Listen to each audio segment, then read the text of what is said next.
రుద్రబాబు ఏం చేస్తున్నాడు? సూపర్ మార్కెట్కి వెళ్ళాడా? లేదండి, అన్నయ్య తన గదిలో ఉన్నారు. అమ్మ మాటలకి బాధపడ్డాడు, అందుకే డల్గా ఉన్నాడు. రుద్ర ఇంట్లోనే ఉంటే మరి వీళ్ళందరినీ ఎవరు కొట్టుంటారు? ఏవండి, మాట్లాడరేంటి? ఇంకేం మాట్లాడతాడు?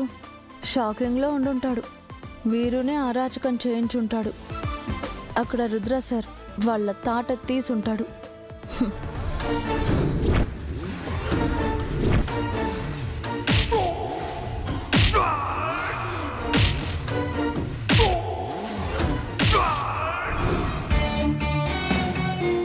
ఏం లేదు ప్రీతి.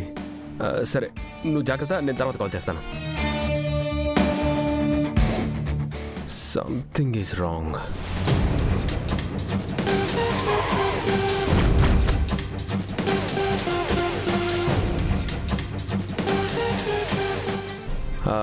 మీరెవరో దిక్కండి మావయ్య, నేను మాట్లాడేసి వస్తాను.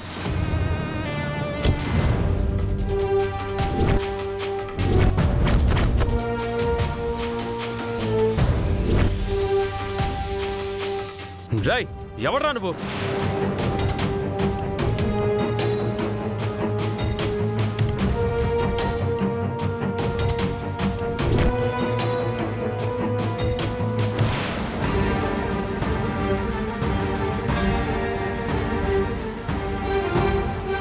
రాయ్, ఏంట్రా ఇదంతా?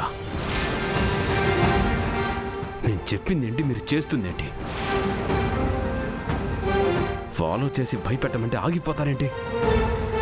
అయినా మీ అందరినీ కొట్టింది ఎవర్రా? నిన్నేరా అడిగేది, చెప్పు.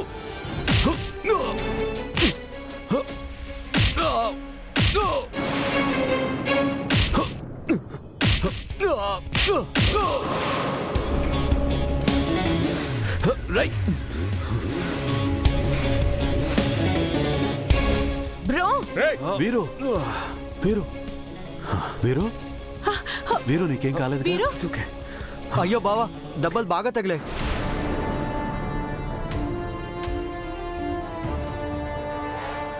ఎవరో కక్ష గట్టి కొట్టినట్టు అలా కొట్టారేంటి? అవును, కాస్తుంటే చంపేసేవాడు. ఎక్కడ పట్టుకొని పోలీసులకు అప్పగిస్తానన్న భయంతో నన్ను కొట్టి పారిపోయాడు. దెబ్బలు బాగా తగిలే, హాస్పిటల్కి తీసుకెళ్దాం. పర్లేదు పర్లేదు, okay. So much blood. Hello, పంతులు గారు, ఓ 10 నిమిషాల్లో వచ్చేస్తాం. అన్నయ్య, పంతులు గారు ఫోన్ చేశారు, త్వరగా రమ్మంటున్నారు. ముందు మనం త్వరగా వెళ్దాం. భాను సంవత్సరికం ఎట్టి పరిస్థితుల్లోనూ ఆగడానికి వీల్లేదు. ఇతను చచ్చినా సరే ఆవిడ కార్యక్రమం మా పిల్లలేదుగా. ఏంటో మా bro bad luck. Time bad అంటే ఇదే.